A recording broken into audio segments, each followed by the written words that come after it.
lecture outline. So we've done that. And today we'll finish up the language, followed by norms, beliefs, and values, right? All, of course, Korean language, Korean norms, Korean beliefs, and Korean values, right?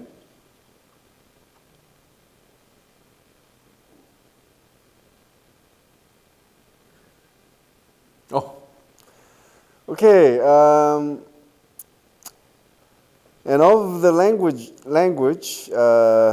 we just have one left, and that's how Korean is sexist, or let's say sexism in Korean language. And so reflecting the male-dominant culture of traditional Korea, there are many sexist terms still widely used in Korea.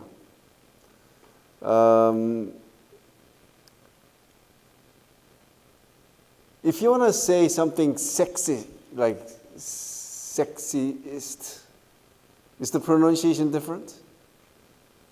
Something being like male-dominant sexist versus something that is very sexy, sexist.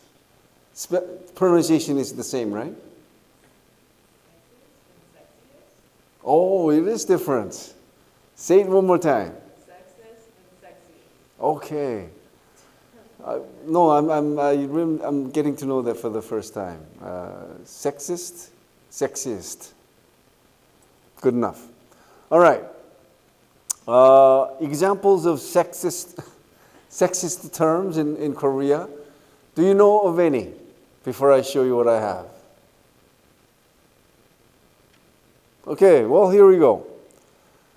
Terms for wife. Did you know that we don't have any neutral term? They're all sexist. And here we go. Our term for wife is 아내 or 안사람. Very popularly used. And you know what it means? Inside person. Okay? The second one, also popular, 집사람, house person. Third, 마누라. It's a Korean term, derogatory. Okay, you don't respectfully say, this is my manu라. Okay, you're sort of looking down on your wife, right? And fourth, to refer to couple, we say 내외. 내 here means inside, refers to wife. 외, literally meaning outside, refers to, implies roles and work outside the home. And that refers to the husband. So as you can see from here, we don't have a respectful term for wife.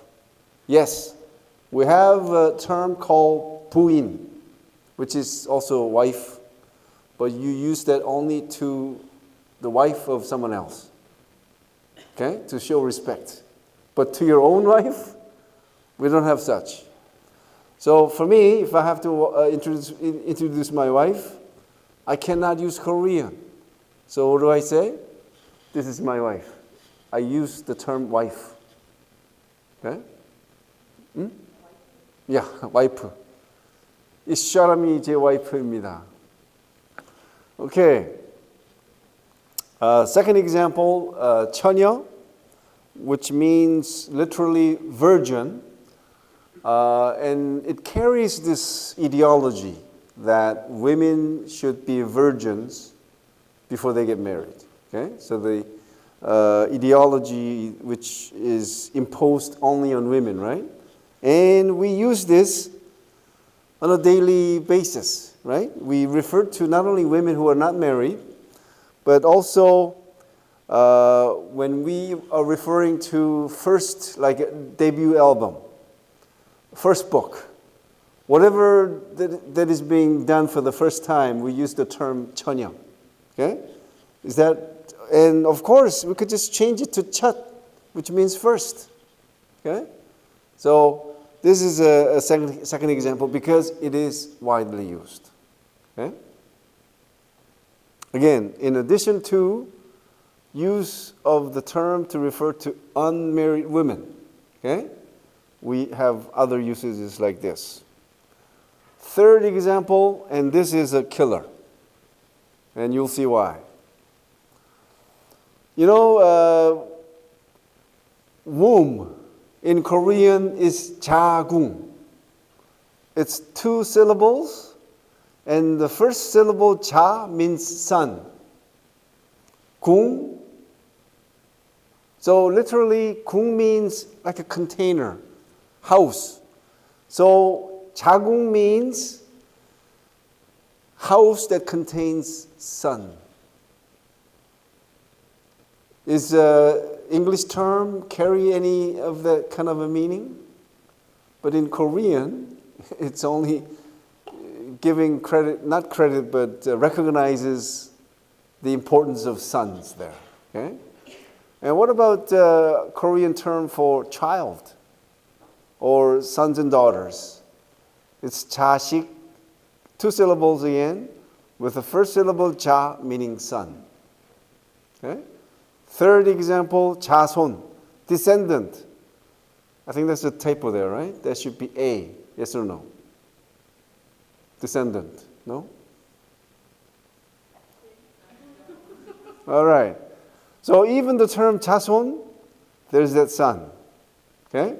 And a stroller in Korean is 유모차. 모 there means son. Son, mother.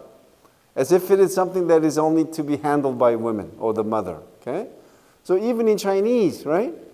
They don't have the mother part there, and it's called 유아차. Okay?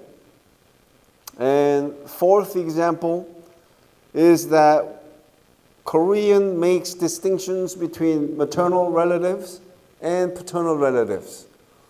Maternal relatives come with the prefix 왜, which means outside. Okay? So you call your maternal cousins 왜 something.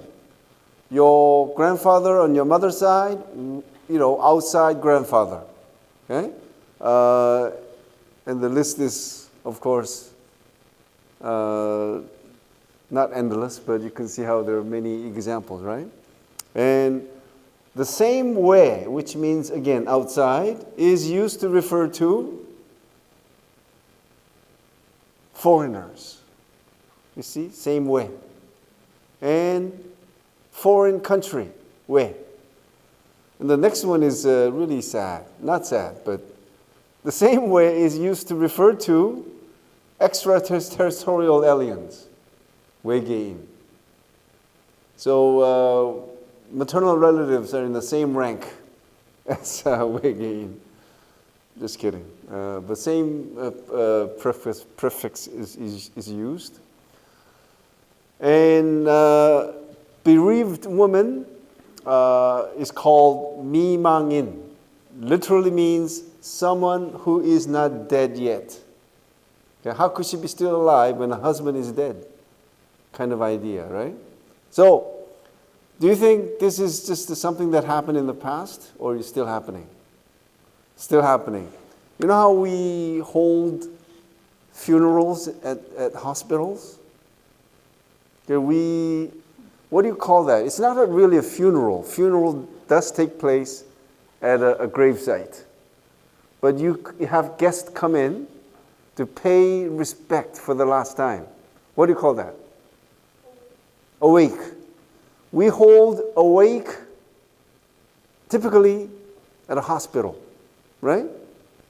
And when you walk in to, pay respect, because there are many chambers with all these families, with all the deceased persons, right? And on the screen, it says, usually on top is the oldest son, second son, whatever, right? And among those names, you have 미망인, and the wife's name is there. My point is, this is still used. We don't have another term for it. We just use it still. Okay? And although it's not strictly related to the sexist language, it is also worth noting that married women in Korea do not and are not allowed to take their husband's last name. You know how in the West at least, right? When a woman marries a man, she adopts her husband's last name, right? And symbolically, that way they become one, right? But in Korea, women are not allowed to do that. Why? Because wives are outsiders till death. Okay? And it is the same in the Arabic culture, as the wife's name does not change after marriage. Okay? And again, this is not a sign of women being independent or having the right to keep her maiden family name. Rather, it's an indication that she can never become a full member of the husband's family. Okay? All right, finally, we're done with the language. Moving on to the third of the 5, Korean norms. And we're going to have some fun because you got to have to identify some of the things that you should do and some of the things you should not do while staying or living in Korea, right? So you got to know a few, all right? So norms are rules of conduct. Again, things you should do and things you should not do. And we have, so things you should do are called prescriptive norms. Things you should not do are called proscriptive norms. And, are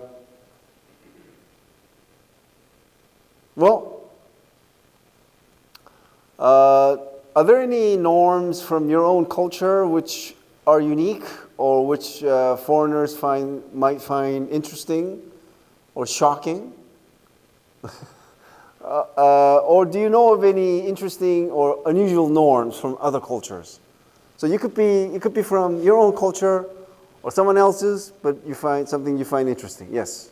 I think specifically, especially in like the Midwest United States, there's a culture of small talk, and small talk is very shocking to non-Americans. Like that people will talk to strangers, and there's just when you're at like a restaurant, actually just watch TikTok about it. There's a certain level of like implied politeness when you speak to people that non-native English speakers, especially not Americans, can't hear. Like you're not directly saying please, but you're like tone of voice is saying. So I'm not push directly anymore, but it makes It's very difficult to summarize what you just said for the interest of the students at Nanjing University. But okay, interesting. All right. Anyone else? More simple example from your own culture, maybe. Yes. Okay.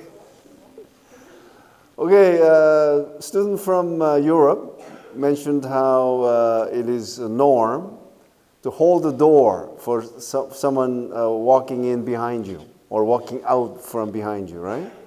I don't know how things are in China. Do students, or no, do people hold doors for people behind, or do they just don't care? Well, I already saw a few students nodding their heads, so I think it's a good sign. In Korea, although we appear to be very kind and so on, holding door is a sign of weakness. Just kidding. I don't know why Koreans do not hold doors for people behind. It's just a small gesture that is so easy to do, right? Anyway, that's a good one. Anyone else? Yes. Okay. In the West, when someone sneezes or coughs, they always say, "Bless you." And do you know the origin of why that saying is popular?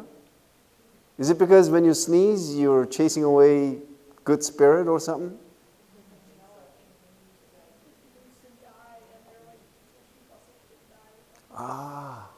That's a good answer. Good. It's not again, it's a guess, right?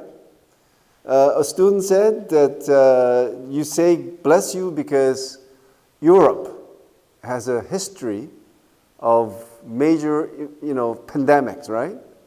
Like Black Plague, Black Death, or whatever, right? It all had to do with some infectious disease which had a lot of people sneezing and all that, right?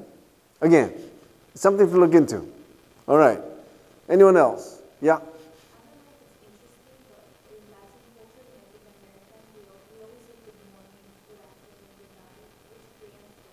We don't make the distinction. So sometimes it's weird because when I was in school in my country, you always say good morning to the person. Like you just sit down or you say like good afternoon as just a polite way of saying hi.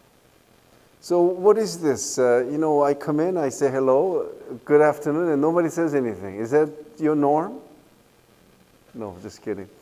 I did say good afternoon, didn't I? Yeah, because it's English, but when it's like a Korean class, like nobody says anything. Or when I enter to a store, we usually in Latin culture we say buenas, which I don't know how to translate that. It's like good, like are you good? Yeah. So we don't say anything. We just go, and I'm waiting for the Response. yeah. Okay. I don't know how to translate that. Okay, well, someone at the back.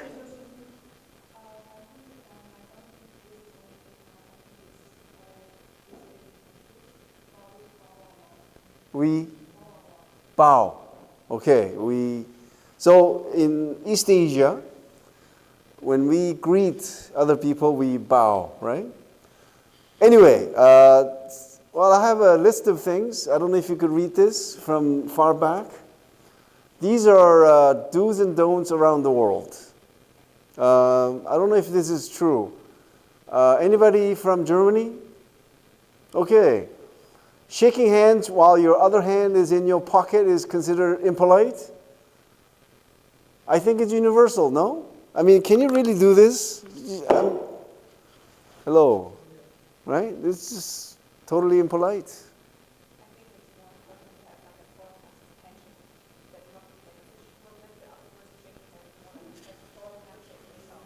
Okay, anyone from Italy? No one from Italy? Oh, there's someone. Is it true that it is considered unfeminine for a woman to pour wine? Yes? Oh. Okay.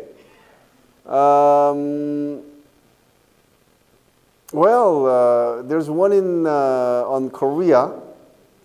Koreans, especially women, cover their mouth when laughing to avoid impolitely showing the inside of their mouth. I think that's being very specific, but this is true. Okay, not only laughing, but also when they yawn. I think covering your mouth while yawning is universal. No, okay, especially if you have food in your mouth. Just kidding. Well, I think if you type interesting norms around the world, you'll get a lot of results. Okay, so just for fun, do that in your free time. And let's see what Korean norms are about. So we already had heard one, right? Like in Japan, we greet by bowing. What else?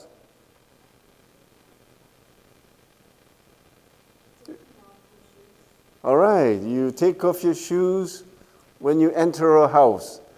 Is that catching up in the West? Taking your shoes off? Depends on who you talk to. Like, depends on what kind of culture group you talk to. Because, like, white people in the US, What's wrong with you guys? Give your feet some freedom. I mean, I agree. Like, when people come over to my apartment, they gotta take off their shoes. But, like, telling my mom to do that has always been a challenge. So what's the reason? I can understand. Yes. Oh. It's always been like that, or it's more recent development? Always. You know, as someone who likes to take off shoes as soon as, even when I'm in my office, I take off my shoes. Why? I like to let my feet time to breathe. Not to be stuck in my shoes, you see. Anyway, take off your shoes. What else? Yeah. People hand important documents or credit cards, they all use 2 hands. Well, you don't. It doesn't have to be important document. You use both hands to pass or receive objects from others. Okay. But I don't do that. You know why? Because I'm cool. No, it's like I'm not used to that, so I feel like it's weird. But like my hand, I just always like when I get a credit card, so I always take it with 2 hands. I don't know. But I always pass with one usually because I have to with my other hand, so that's kind of awkward. Okay. Anyone else? Yeah. Koreans eat food of their meal, like we have to leave something. What do you mean? Like we don't eat gokjeon. They don't finish. Yeah, I heard it's for like I heard it has to do historically, like they made one big meal and then the king ate first and then workers ate first and then slaves ate last. So they always had to leave something for the person or something. Wow, that's new to me. A new norm. I know that in China, when you're served food by, like at a guest house, like if you're visiting someone's house and someone is cooking for you, if you finish everything that is served, it means I want more. So you gotta leave some, right? Is that true? Students at Nanjing University? Not true. So you gotta eat everything that's served. Well, I gotta check that out when I'm in Nanjing next month. All right. Anything else? Well, I thought I would get a lot more responses on this question because you guys are getting used to what you're expected of while interacting with Koreans. Yes.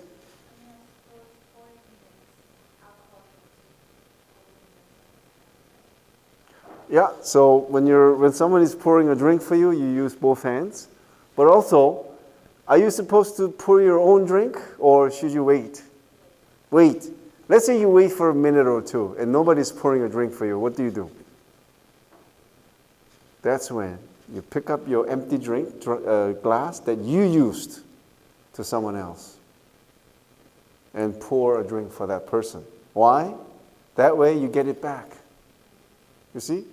You know, if you live in Korea, it becomes rather awkward when you had your first cool, cold glass of beer. You just loved it so much, and it's sitting there empty, and nobody's giving, and nobody's not really paying attention. So what do?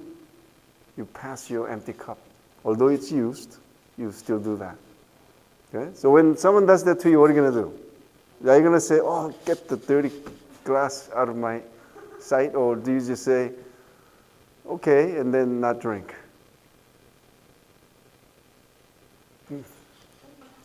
It'll become an awkward situation, right? Because you're not used to drinking out of someone else's cup, right?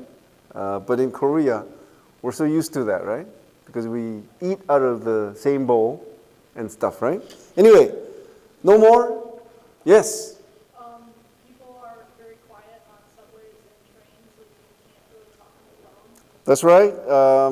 I don't know if you listen to the announcements on like a bus and a subway. They make announcements like, if you're using the phone, please make it short and be quiet. Okay? Don't eat smelly food on the train kind of thing. So we learned this from those announcements. Okay? But who are the ones who are always sort of loud? Wow, I thought you were going to say Americans.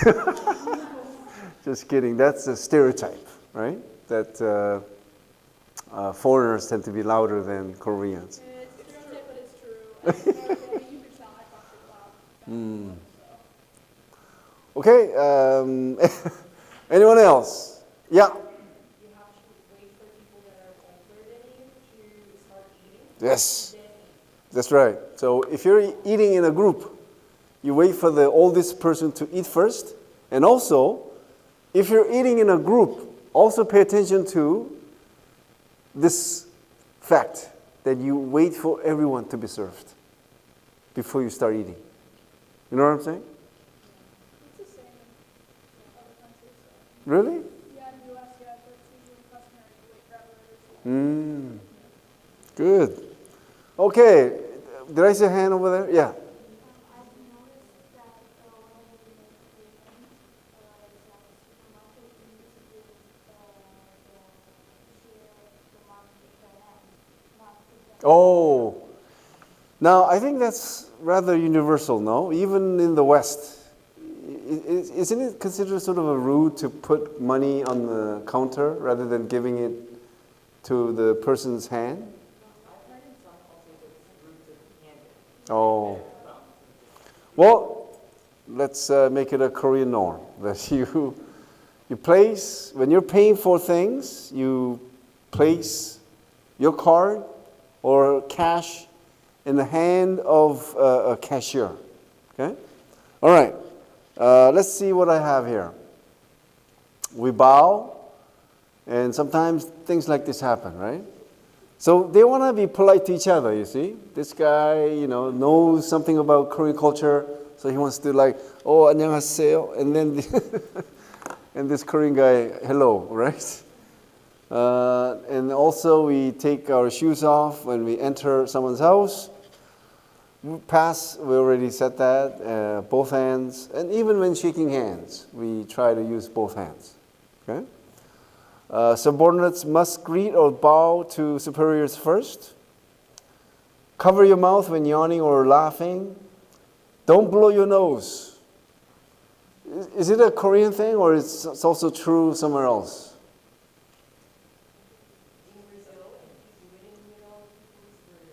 Okay. Brazilians are cool. Okay. Next, avoid sitting in a comfortable position or cross-legged in front of an older person or superior. Is anyone cross-legged right now? In the presence of moi? It's okay, because I'm a nice guy. Also, do not cross your legs while talking to an older person. Now that is really bad, right? Did you just talk to me right now? And your legs were crossed? Okay. It is also taboo to have your hand or hands in your pocket. Already said that, right? When eating in a group setting, okay. And turning sideways. You've heard this before, right? To show respect. And when you're toasting, lower your glasses a little bit lower than that of the older person, okay? Do not point a finger directly at a person. It's being rude, right? Like this. And in the Korean sort of a superstition, if you point a finger at someone, that also implies that you're pointing a finger for an evil spirit to that, let's say, a child, for example. So when I heard that, when I was chastising my child, don't do that, right? You know what I'm saying? You redirect your finger, okay? Do not use red ink in writing a person's name. You know why this is the case? Traditionally, the name of the deceased was written in red. Okay? So if you do that, wow, terrible, right? But if you have someone back home that you really don't like, write a letter with that person's name in red. Okay? Just symbolic gesture. Do not leave a spoon or a chopstick standing upright in your rice bowl, because you do that only for your ancestors' ritual. Okay? To symbolically offer the food to the spirit of your ancestor, right? So, you shouldn't do that at a cafeteria, for example, right? Public display of overtly affectionate behavior is, I don't know if it's still frowned upon. Well, it's definitely definitely less common, no? Than in, let's say, the US. I don't know about that. No, I'm not. You see, the key point here is overly affectionate. So holding hand, kissing on the cheek, or slight non-French kiss, that's not overtly, you know? But if certain country's name is added to the act of kissing, you know, that's the kind of overly affectionate display I'm talking about. All right. Young people don't smoke in front of older people. Tipping. I want you to have a new understanding of tipping. Okay, like what you read on like certain website or textbook. Tipping is not unwelcomed. Okay, it is welcomed, but you just gotta know where. Okay, so for example, if you go to a restaurant and someone barbecues your meat, cuts it for you, that's time to tip. Okay? But if you're simply served a bowl of rice, you don't tip. It creates this awkward situation, right? But if you're served a course meal, someone brings to you one dish after another, time to tip if you like. Okay? But it is not a requirement like in the US. Okay? So keep that in mind. All right. Okay. Before I move on, am I missing any norms that you are familiar with that is important enough to be mentioned right now?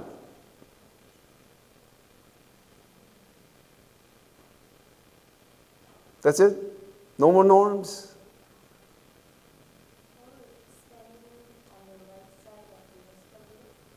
Okay, that's a good one. If you're not going to walk on the escalator, you stand on the right. That's a new norm, right?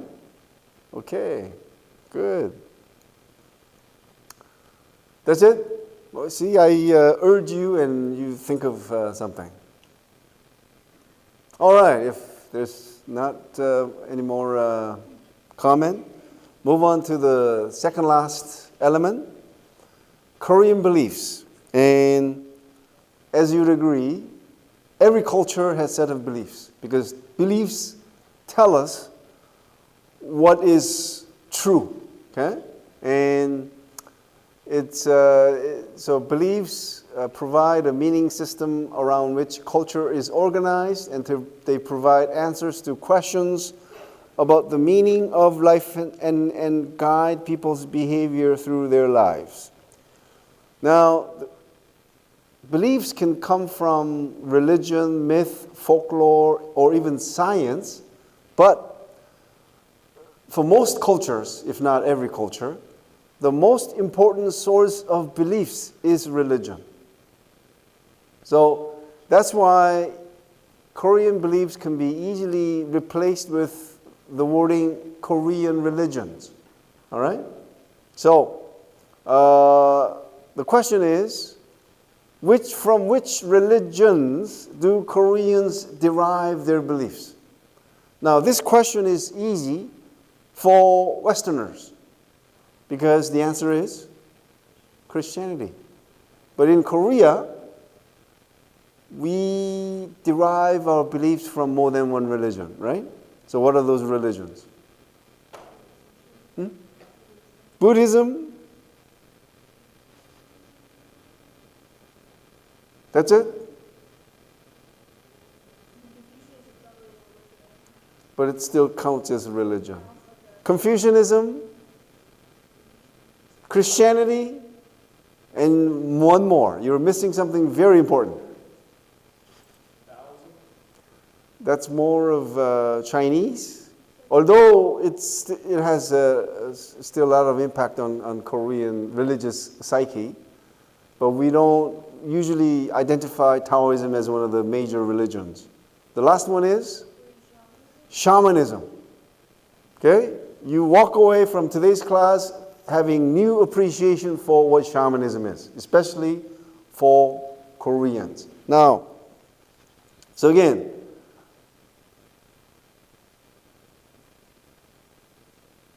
You see this religious diversity around the world?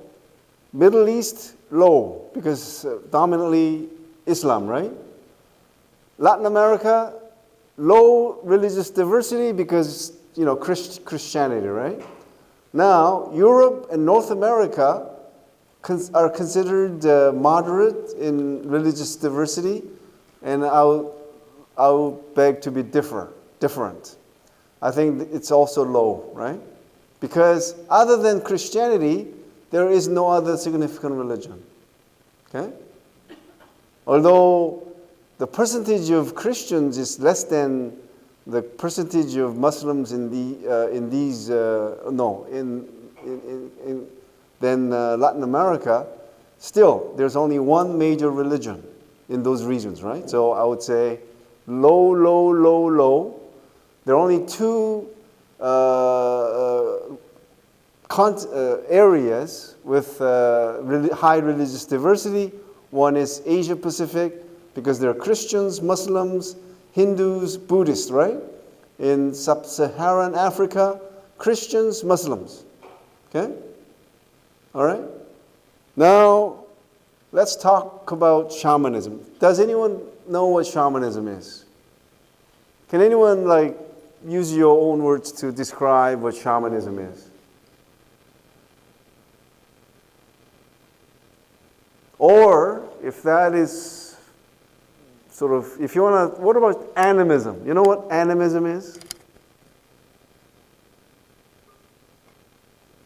What did you say? Oh, animism, shamanism. Here we go. See, shamanism believes, or animism for that matter, believes that everything has a spirit. Okay? Everything in nature, for example, trees, rocks, streams, stars, the sky, the moon, the sun, the earth, and even dead ancestors. Okay? And is that everything? No. Shamanism also believes that these spirits exert influences on your fate. So using shamanism, this room has a spirit. Each of the chairs you see has a spirit. Each desk has a spirit. So if you fall out of your chair, did it happen accidentally? If using shamanic idea, or was it caused by the spirit of the chair? It's the latter. So that's why every good fortune, every misfortune is caused by a spirit. So if something not so good happened, what did our ancestors do?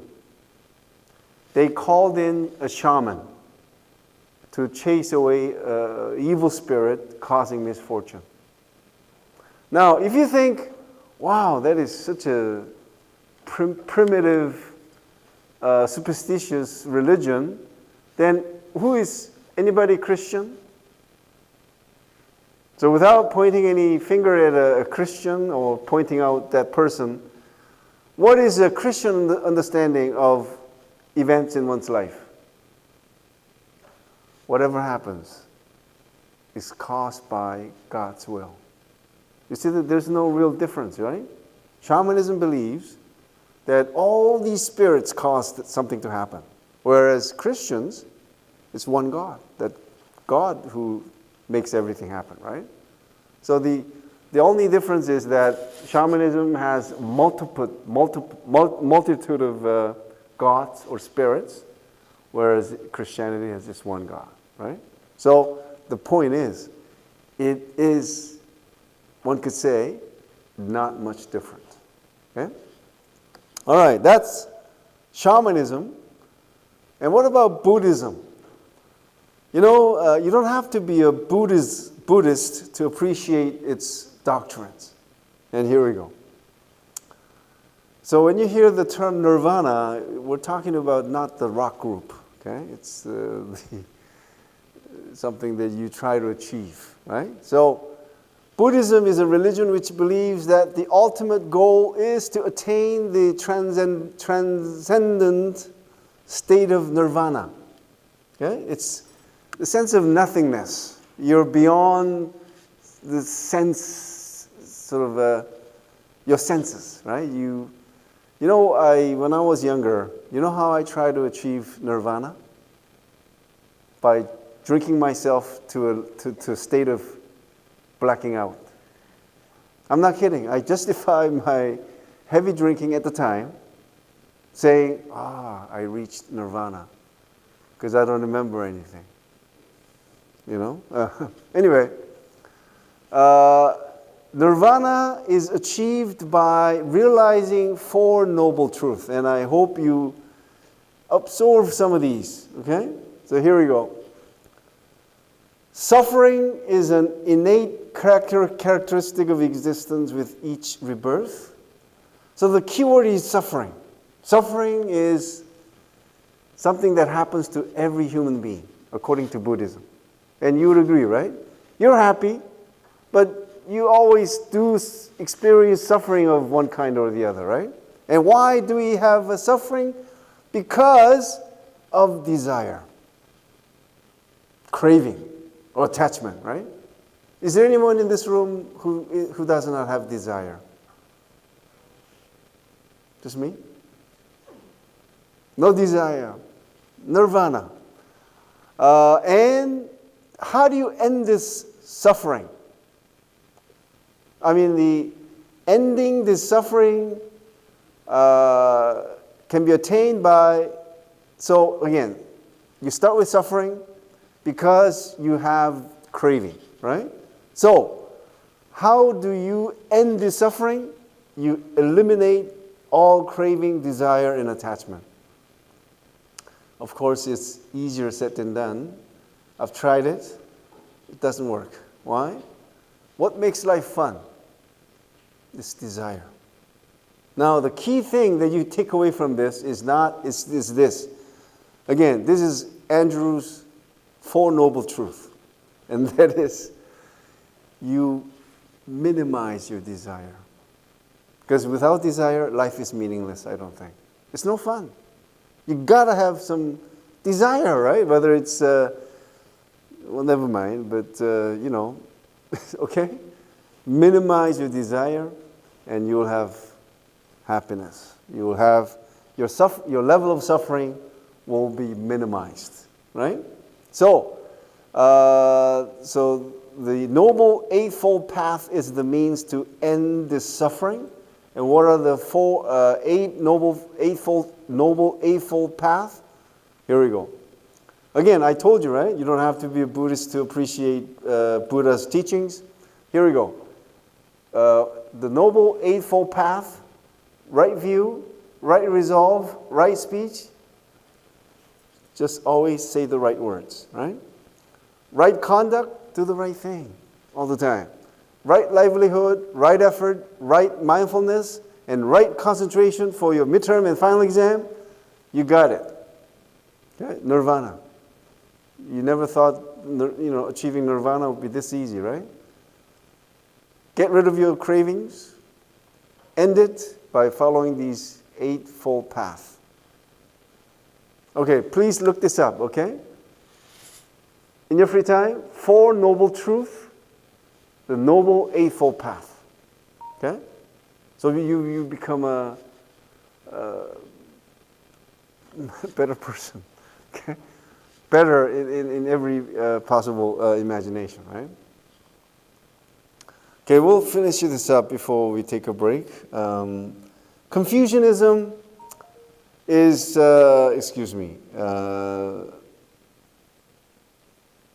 religion.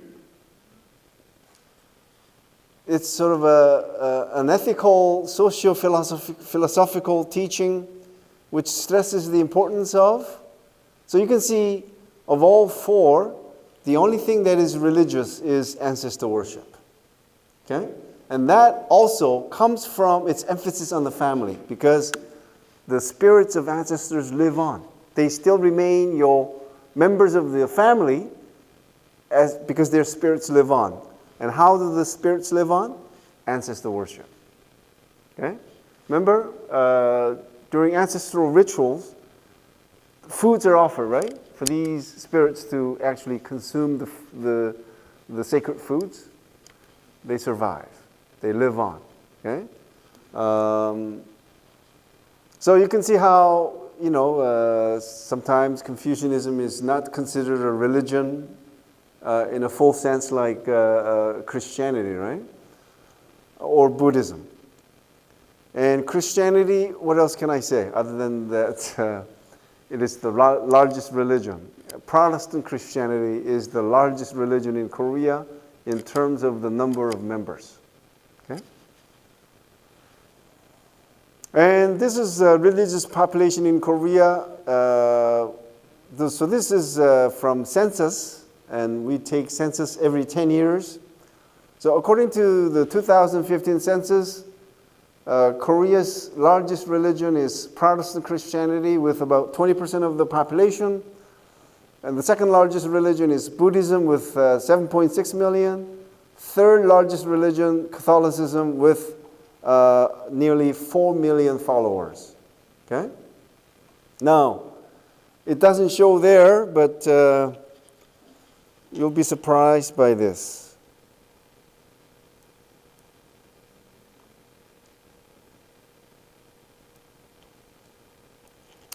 You notice how 56% of Koreans have no religious affiliation. Now, do you think that's high, about the same as international average, or lower? By how much? Slightly higher, or? I thought that Korea was the only country that had like the largest amount of like not fully religious people. Like something, some of the ratio is higher. Well, I have some comparative. Anyway, here we go. Oops.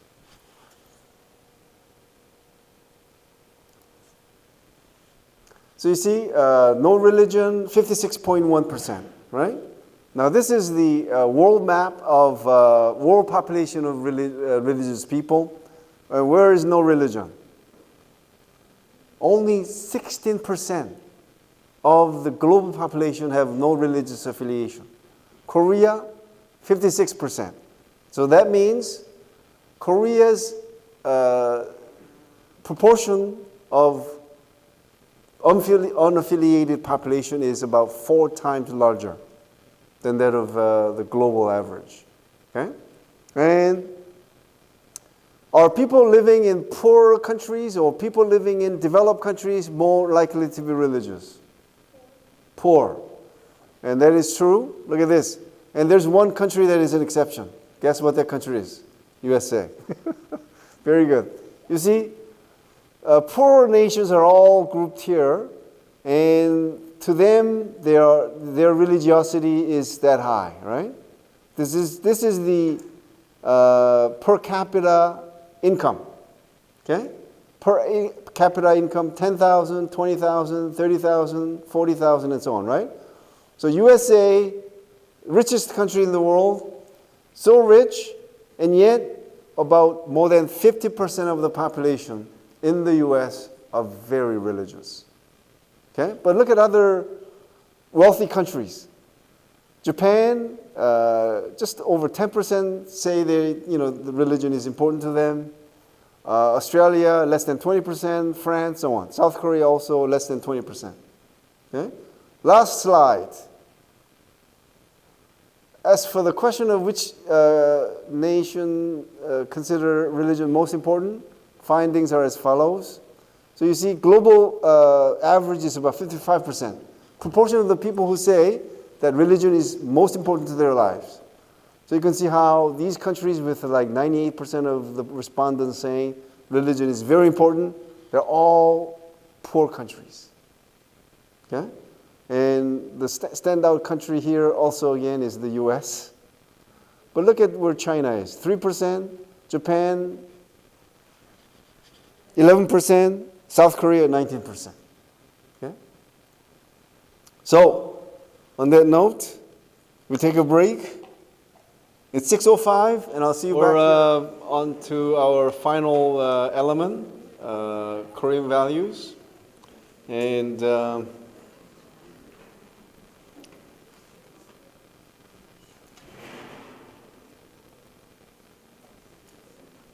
so values are ideals about what is right or wrong, good or bad, and desirable or undesirable in a particular culture. Values do not dictate which behaviors are appropriate and which ones are not, but they provide with the criteria by which we evaluate people, objects, and events. Values typically come in pairs of positive and negative values, such as being brave or cowardly, hardworking or lazy, and so on.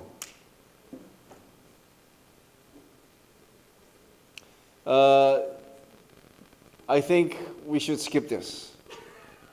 Okay? No, because we have so many different cultures. And singling out the US would be unfair to other cultures, right?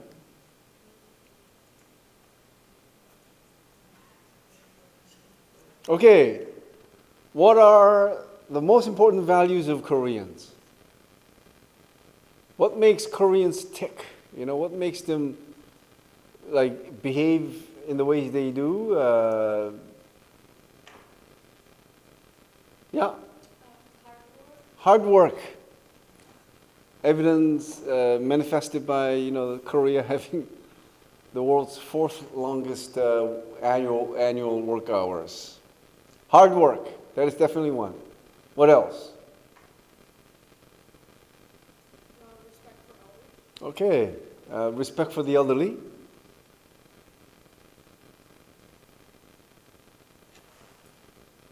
Yeah. Yes. Collectivism. Instead of individualism, we are into this group thing, right? Group has priority over the individual. Anyone else?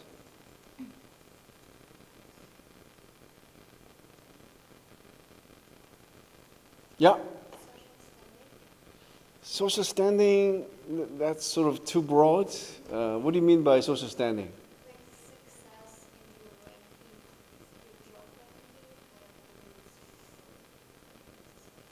So let's say hierarchy.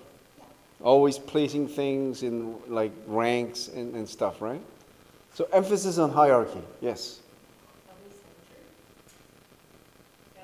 Family centered. Let's just say family. Very, very important, right? Anything else? Education. Very good. You guys are really good. Any more? You're missing something that is so central to Korean values. And I'll wait until someone mentions that.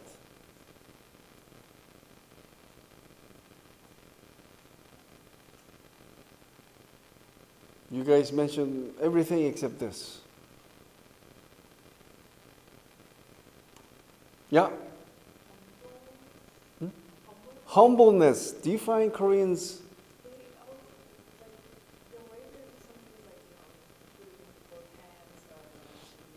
But that's being polite. To comply with the wishes of superiors. It's in a way forced, right? So I have a term for Koreans' way of doing things. Humility.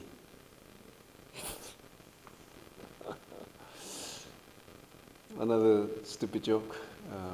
Humility. Anyone else? I'm still waiting for that one value.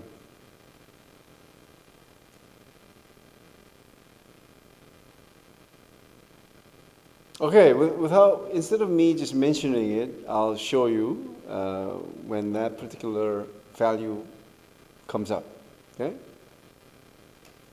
Here are the most important values of Koreans.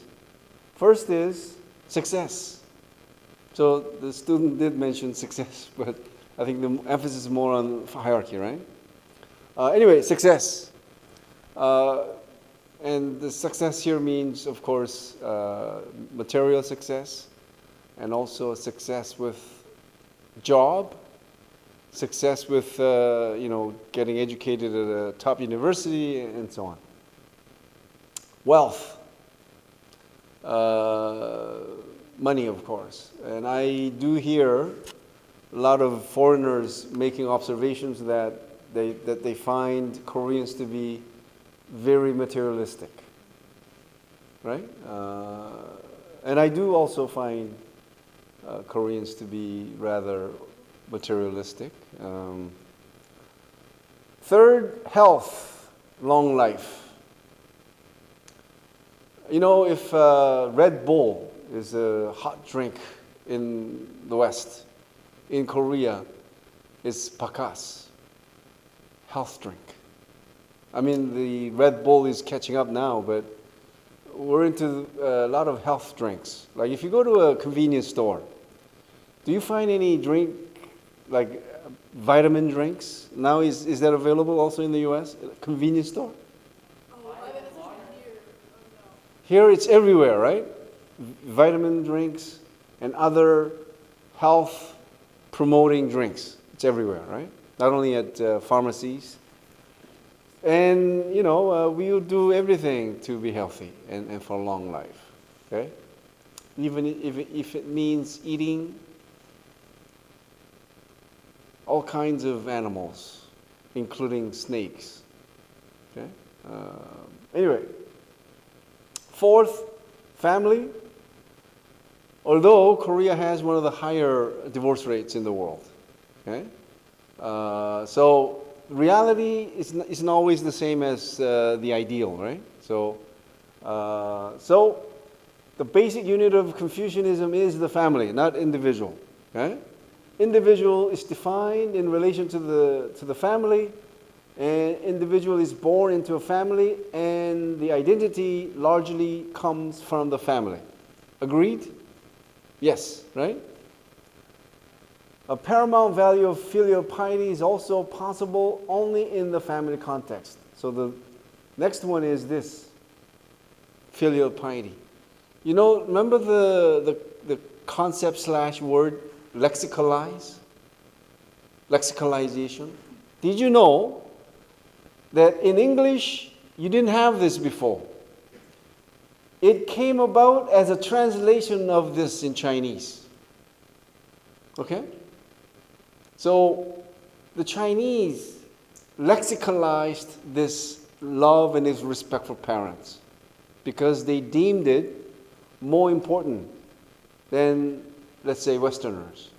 Okay? Who says respect for parents is not important? It is important. It is universal. But the Chinese, Koreans, and the Japanese take it to a different level, another higher level, by having a term for it. Okay? And of course, I mentioned Chinese and Koreans and Japanese in the same breath as the Chinese, but it was Confucius who first sort of came up with this idea, right? So, filial piety means this. The spirit of filial piety in Confucianism lies in repaying gratitude to parents and ancestors, the source of life, who have given us the most precious life and the utmost love and grace unconditionally. So again, you have your own emotions and sense of gratitude and all that to your parents, but you can see how this is sort of more formalized, right? It's eternal gratitude that one feels toward the parents because they brought you to this life, right? And they've done so much for you, right? At least until you were 18. So that's what filial piety is all about, and that's why Confucianism is called the religion of filial piety. And I don't have it here, but there are many rules of conduct under filial piety where you obey your parents. Okay, you never challenge the authority of your parents, and also filial piety says you got to take care of your parents. So that's why it's a taboo still in Korea to send your aging parents to a nursing home. Okay? Again, according to the whole scheme of things, you just don't do that. Okay? Whereas in the West, it's a sort of a thing that people do and accept as a sort of a normal course of life. I'm not putting that down. Just a way of doing things differently, right? Yes. But doesn't like, the whole idea of political piety and like the such high rate of elderly poverty in Korea kind of contradict because Okay, well, it's in a way it does, but in a way it doesn't. Why? Because the elderly care is still still a family matter. So elderlies who live under the poverty line are in that situation because they happen to be poor. And of course, the government is not doing enough.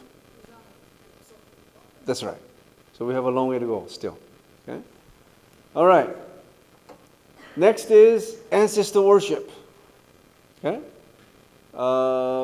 So the sentiments of filial piety are reinforced through ancestor worship, also called cult of ancestors and veneration of the dead.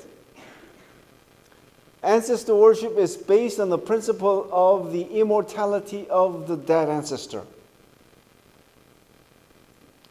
So, as I mentioned earlier, the spirits of ancestors live on as their descendants commemorate them through the performance of an ancestral rite, which is a ritualization of the moral importance of filial piety. So we do this ancestor worship on the death anniversaries of our ancestors, and also on Korean Thanksgiving, Chuseok, and Lunar New Year's Day, Seol. Okay? And what do we do? Well, they prepare a table full of foods, okay? And during the ceremony, they prostrate, right? On the floor. And this is what they do. That's why it is called ancestor worship. You express your gratitude to their spirits for taking care of you. And at the same time, you pray to them for continuing support and care.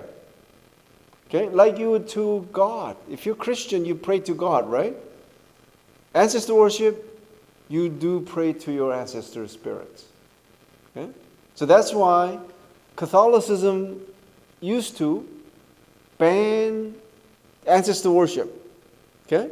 Because it's a form of idolatry. Okay? But now it doesn't. It accepts ancestor worship as a cultural practice, not religious practice. So what has happened in Korea is that it's the Protestant church that has banned ancestor worship, not the Catholic Church. But when the Catholicism was introduced to Korea in 1784, over 100 years, up to 10,000 Koreans were martyred because they refused to perform ancestor worship. Because church at the time prohibited participation in ancestor worship. Okay? Anyway,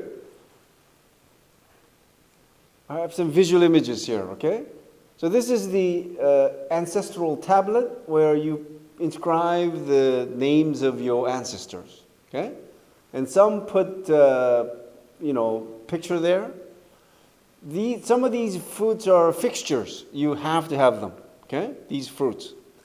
And some include favorite dishes of the person being commemorated, okay? So you could imagine if a lot of people expect this ancestor worship to really lose its significance in the next 1-2 generations. But imagine putting favorite foods on the table here. So let's say ancestor worship 50 years later, we'll have hamburger and pizza. I'm not kidding. Okay? Because you have to put favorite food of someone being, again, commemorated. So this is what descendants do. Okay? Prostrate While doing that, they pray. Okay? So you notice, notice a cross?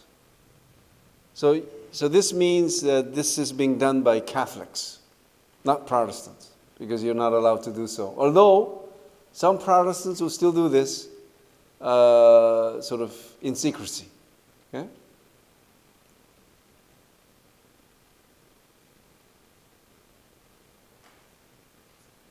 Why am I showing you this picture? You know, it takes like a full 1-2 days to prepare all this food, right? So for some busy young people, they just prepare the whole, order the whole thing from the internet, right? Inside, you have everything you need for ancestor worship. Okay. Seventh, collectivism. Even though both collectivism and individualism coexist in a given culture, one of the two is apt to be dominant. Okay. So Western cultures are regarded as having high individualistic values. Asian cultures, on the other hand, particularly Korea, China, and Japan, have dominant collective values. And here's a list of things I want to share with you. So one on the left is individualism. This is collectivism. Take a look.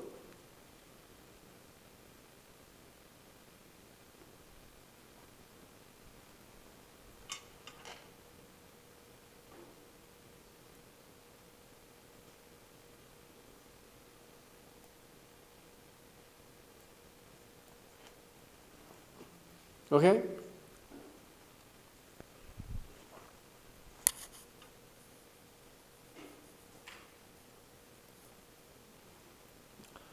Culture and the self.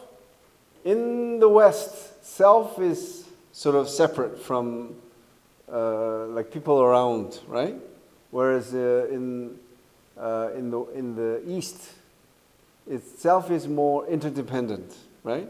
With family members, friends, and co-workers, right? So this is the West. This is Korea or Asia. This is the West, Korea, and Asia. So being different is not always a good thing. That's the message there, right? And Steve Jobs. Why do I have his picture here? When he was like a cultural icon when he was alive, and just after he died, there was a big issue in Korea. The question was, if Steve Jobs was born in Korea, would he have become what he became in the U.S.? You know what the answer was? Resounding no.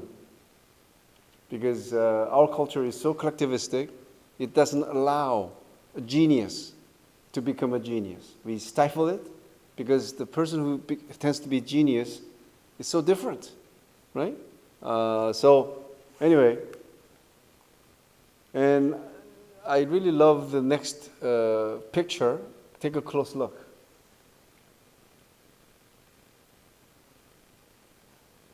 You get it? This is a powerful image. Maybe you're too far. The same face, different hairstyle, different clothes, right? But it's the same person. And I think it tells a lot about Korean culture without being overly sentimental. Next is education. Koreans' overriding concern with education is a direct influence of Confucianism. Confucianism can be understood as a religion of learning. So Confucianism can be two things: religion of filial piety, also religion of learning. Okay? So, and such veneration of education by Confucianism has led to Koreans of having always valued education. Is that true in the West or anywhere else? From what I know, Confucianism is the only religion, and Confucian culture areas is the only areas in the world where education has been a very important value for millennia. You know, if you look at the even in the U.S., education was not always that important. You know, when I was your age, you know what percentage of people went to college? Like 20%. Okay? So it became more important as time passed. Okay? But in Korea, college enrollment may have been low. That was not because of the lack of interest. We just didn't have enough universities to attend because we were poor. Okay? So that's why, if you can see, as of 2022, 73% of Korean high school graduates move on to college education. I'm not bragging about this because it's a problem now. Okay? You know, underdeveloped countries may be suffering from undereducation. We suffer from the opposite, overeducation. Okay? When college people graduate from colleges, we just don't have enough jobs for them. Okay? So, and even this shows you how among the OECD countries, Korea, the highest college enrollment rate, and I think this is the highest in the world. So if you know of any country, do your homework, that has a higher college enrollment rate, please let me know. Okay? So depending on how you define, because it's very difficult to find sources. Okay? I'm not talking about college enrollment rate of those aged between 18 and 35. I'm talking about people who go to colleges right after college. Okay? This is what our data show. Okay?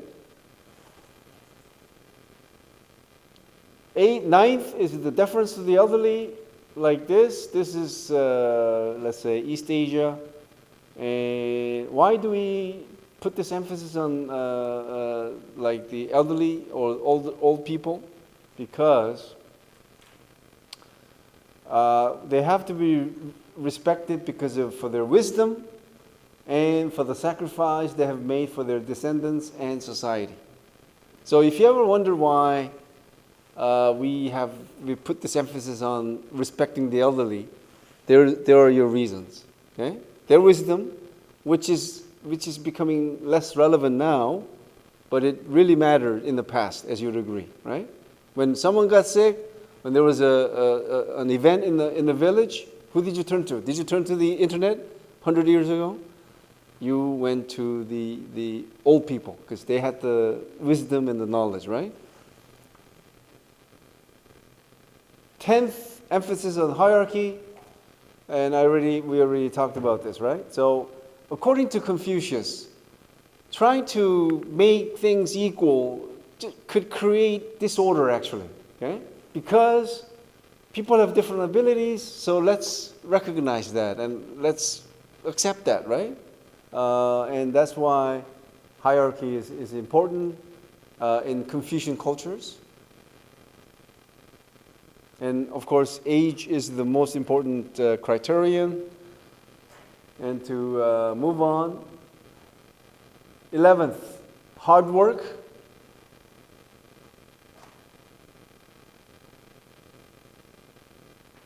And the Confucian work ethic has been a driving force for the economic success story of Korea, as well as those of Japan, Singapore, and more recently, China.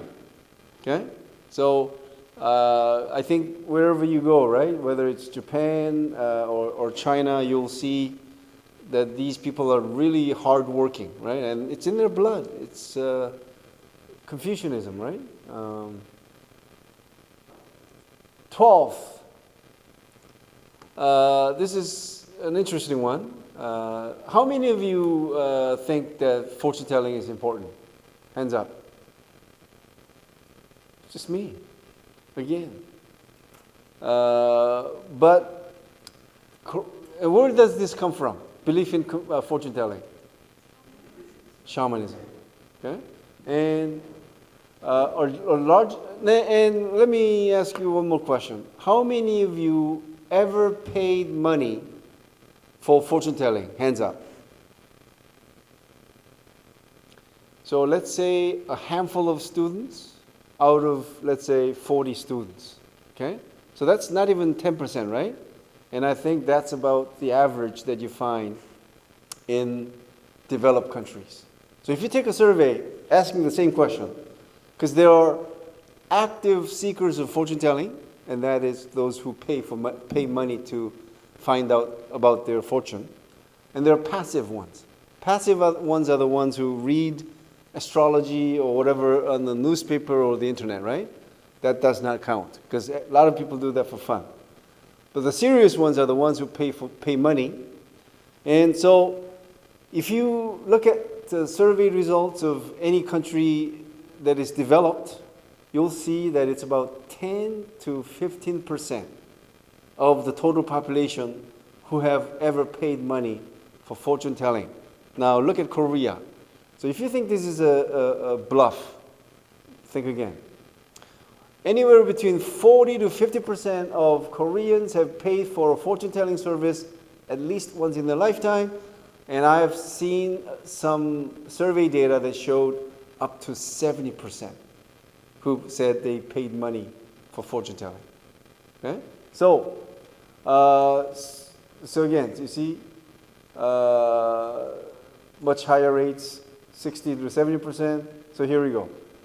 A 2018 survey by Trend Monitor, a Seoul-based market research firm, showed that more than 2/3 of the respondents said they pay a visit to a fortune teller at least once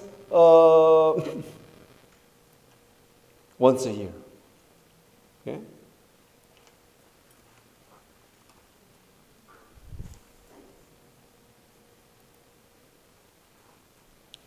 Koreans' penchant for fortune telling is also indicated by a large number of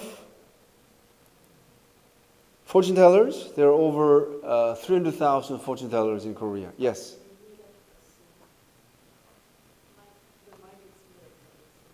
Mike? It's muted for Zoom. They can't hear you. Oh. All right. Thank you for pointing that out. Can you hear me now? Okay.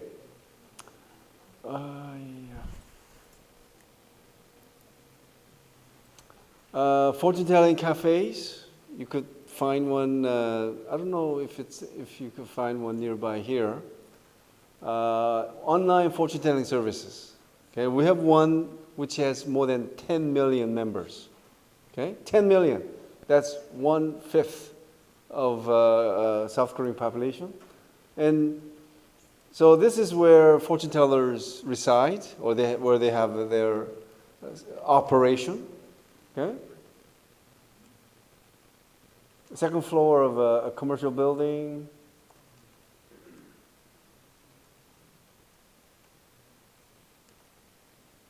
So this is inside a shaman's house. There are these figures. Again, just for experience, just walk in until you're chased out. You know what she'll say? I don't speak good. I don't speak English, so please go away. And these are fortune-telling places where you don't see Buddhist swastika, right? So they are trained fortune tellers. Okay. And this is a fortune-telling cafe, and inside, it's the same cafe. But if you sit down and you ask for a fortune teller, he or she will come sit next to you, ask for your birth date and time, and will read your fortune. Okay. And I don't know if you have seen this, like popular areas where young people frequent. You see this, and you'll definitely see a few or many. In front of Kuocw University station. Okay? They have rows of fortune-telling stalls. Okay? And believe it or not, they also read tarot cards. That's globalization for you. Okay? Forms of fortune-telling include 사주팔자, birth date and time, 궁합, marital harmony. Okay, so if let's say you are meeting someone seriously and you're thinking of marriage, before it was a must that every couple went to see a fortune teller to see if the marriage will work out. Okay? Sometimes it was the mother who went with the birth date and time of the potential bridegroom and bride. And if the fortune telling is not good, she actually broke up the marriage. Okay? And there's a one for auspicious days. So if you're moving, you want to know when the most lucky day is. Okay? Or when you're launching a business, also wedding. Okay? Believe it or not, some people still do this. Okay? Wedding, moving, launching a business. Okay? Fourth is physiognomy, and it's trying to read the fortune of a person by looking at the face. Actually, facial features, right? How pointy the chin is, how pointy the nose is. See, mine is like a perfect, according to physiognomist, and the eye, the shape of the eye, and so on, right? And there's you've heard this before, right? Geomancy or feng shui. Okay, depending on the location and direction of your business or house or grave site, your fortune can be different. Okay, so in Korea, from what I know, every president had his ancestors' grave relocated because they thought, because they did not become president in their first try, right? So they think that something was getting in the way, and that's what they did, following this feng shui. And there is actually a feng shui specialist. And next is, we believe in lucky names. Did you know that? Korean names typically come in a set of 2 Chinese characters. Okay? So for example, my name in Korean is Eungi. If you want to do a translation, it means building a foundation through someone's help. And this is also to be successful, that is. Okay? So practically every name, unless it is a purely Korean name, if you see a one-syllable Chinese character Korean name or 2-character Korean name, they're all given with the hope that the person with that name will become successful. Okay? So it is so different from your name being Julie or Alex or whatever, right? Like biblical names and names from Greece, all these different places, right? But we have a name with a purpose, okay? And that's why, if you go to a shaman and say, my son was born on this particular date and time, give us the most lucky name, and if they gave you the following names, and these are the only names that they must have to become successful, can you not follow their instruction? I call superstition a dangerous knowledge. Why? Because if you learn about something that is superstitious, you're stuck. Okay? So here we go. And these are real names. Here we go. Can you read these?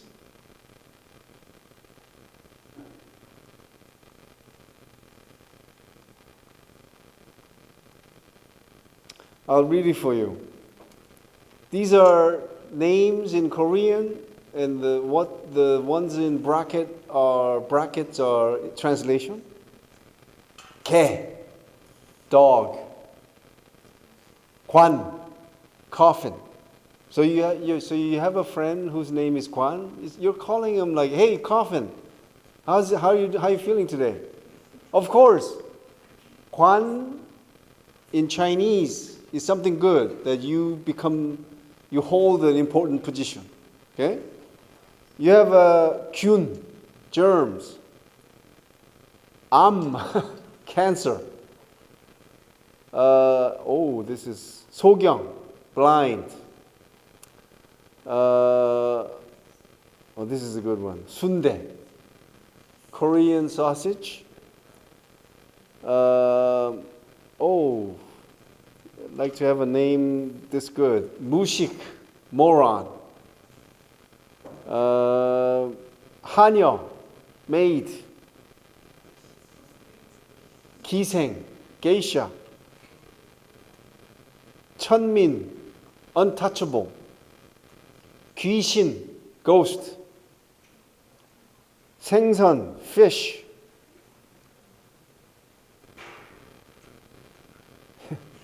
병신, idiot. 성기, genital.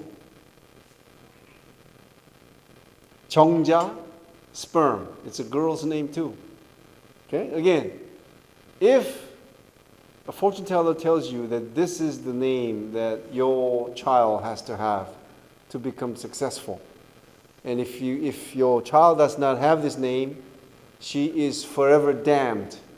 Would you have the courage not to follow her instruction? So that's why these are real names that used to exist. Why? Because when they grow up, they do apply to have their names changed. Okay?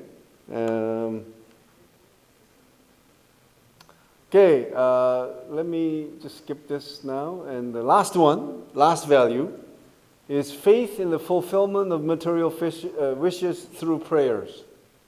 Okay?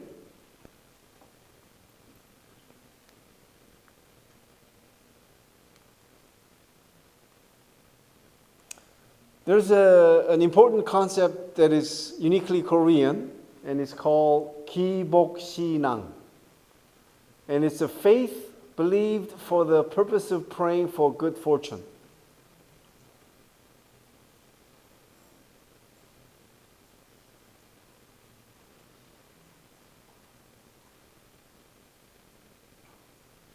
Now, is there anyone in this room who does not pray for material wishes?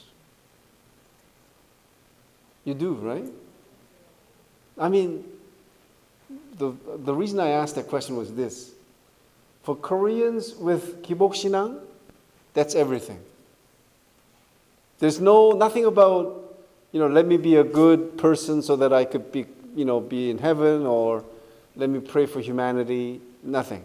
It's always his or her material wishes, like the husband's, business going well, children entering top university, and someone being healthy, and so on, right? That's all they do when it comes to 기복신앙. So here's how 기복신앙 is different from other religions. For example, if you are a Christian, you pray so that you attain salvation through faith in Jesus Christ, for example.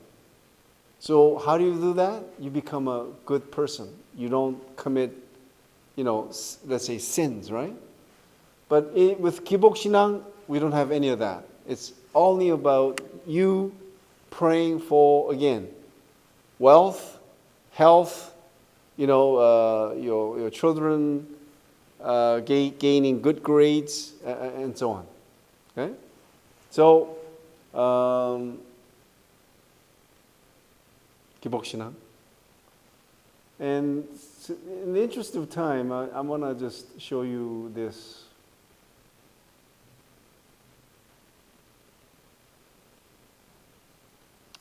So, for example, if you go to a Buddhist temple, make sure you look at the ceiling.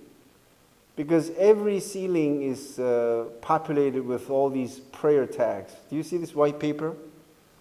That's what's called prayer tag. There, you write your name, or your name and your family members' names, and you put a wish, or wishes. And of course, for putting up a prayer wish, you pay the temple a certain amount of money. Okay, I think minimum of like $10, right? And it's everywhere at the Buddhist temple. Okay. prayer tags. And you also find electric candles, same thing, name and a prayer. Also, some of them have the names of the deceased, okay, wishing for their spiritual comfort, okay. So here, prayer tags, electric candles.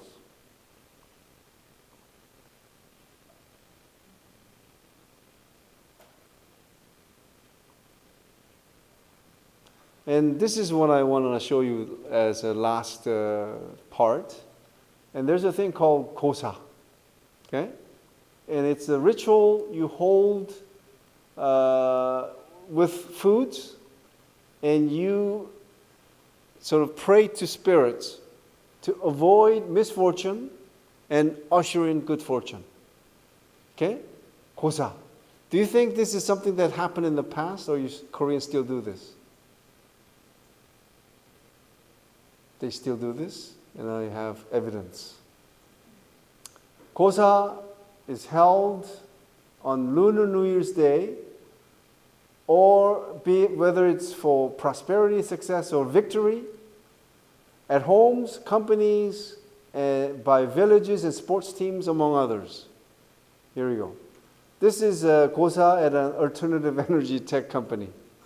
Okay. Alternative, so state-of-the-art technology company with pig's head for good fortune. Kuocw by a bus company for the safety of drivers. Kuocw held by a hospital. Hospital, okay, same hospital, you have this. Do you think the picture looks old or what? It's like happening right now, okay? Kuocw held by an eye clinic. Kuocw held by a veterinarian clinic. Kuocw held, this one is actually a ritual with a shaman. And you could bet any money that every fishing village holds this on a regular basis. Why? As you know, fishing for money is the most dangerous job in the world. Has the highest mortality rate by far of any occupation. Okay? So what do the shamans do? Of course, they pray for the safety of fishermen. Okay? And this is a Kuocw for villages' bountiful harvest of green tea. Okay? And what about professional teams? This is LG Twins, okay, one of the professional baseball teams. What do they pray for? Winning season, championship, okay? And this is by Tusan Bears. Same thing. This is by Hanwha Eagles. Same thing. And also, this is for the Asian Games last year. Can you imagine a national team of Korea holding Kuocw so that we could win as many medals as possible? Okay? Especially gold medals, right? Them doing this, and this is from 2018 Pyeongchang Winter Olympics, right here. And this is Rio de Janeiro, I never could pronounce this. Rio de Janeiro Paralympics, okay? This is 2022 Beijing Winter Olympics. It's amazing, isn't it? That in the globalized, modernized Korea, we still do this, okay? Kuocw, okay, remember that. National soccer team before a match. And this is from 1986. So we've been doing this for a long, long time. Okay? And Kuocw is also held for special occasions, all in the hope of prosperity, success, or safety. Like these. Drama. Are you into K-dramas? K-movie? You can bet your not your, you can bet any money that every one of your favorite movie or drama began with this. Okay, 고사, for good luck. Okay, and if you're into K-pop, their K-pop video starts with this. Okay, and this is okay. It should be 고사, SAT. Okay, this guy bought a new equipment, very expensive, so he holds this. Why? So that the machine works well. Okay? And what about truck? Newly bought truck by a Hanwha Eagles baseball team for the safety of the players. Okay? And it continues. Little league team, they bought a new bus. Same thing. These are little kids in their elementary kids, right? And you buy a new car. For the safety of the driver. And this is a 고사. Are you familiar with the BASF? I think it's a very famous German multinational corporation. Anyway, 고사. You notice how we are becoming more ecological here? It's a fake plastic pig's head. I really love this change. Okay? It's a cake. Oh, this is not plastic then. So I'll show you a plastic one. There you go. Okay. This is a telecommunications company. Launch of a new business. 고사 for the anniversary of opening. Before sports games begin, we also hold this to not every sports event, right? For the safety of the players. And anybody been to hiking yet? It's a high time for this, okay, ceremony at the beginning of mountain hiking season, which is right now. They do this.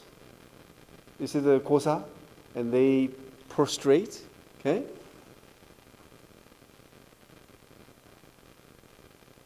And there's something called 상냥식, okay? It's for not only the safety of the workers, but also to make sure that the building or house remains prosperous, okay? Full of success, okay? So I only have 3 photographs, but this is NCSoft, online game maker. They do this, okay? So conclusion, culture comprises of a vast array of both materialistic and non-materialistic elements. Out of all the cultural elements, the 5 most important elements in understanding culture in general and a new culture in particular are symbols, language, norms, beliefs, and values. Korean culture, past and present, is heavily influenced by shamanism and Confucianism. That is, these 2 traditions have exerted a pervasive influences on the way Koreans think and behave. And I think what I've shown you, I hope has convinced you of this last point. Okay? And I have some images for you to make sure that you go to this Inwangsan. It's about 20 minutes by subway, and there's a subway entrance to this mountain. And if you go there, you can walk up to the stairs, but on the way you see a very big shaman hall. If you're lucky, they'll do a shamanic ritual. Okay? And this is what you get to see. Gaudi-like. This is not a sculpture. It's a natural rock formation. Okay? Isn't this lovely? No? Anyway, it's considered one of the most sacred places for shamanism. Okay? So if you go there, you always find people praying. Okay? You say it's scary. Wow, when I saw that for the first time, it was like, wow, Madrid, no, Barcelona, where the Gaudi built. Yeah, the the yeah, that, right? So I hope you try that place. Okay, Inwangsan, okay, near Donglinmun Station. What was your hand up about?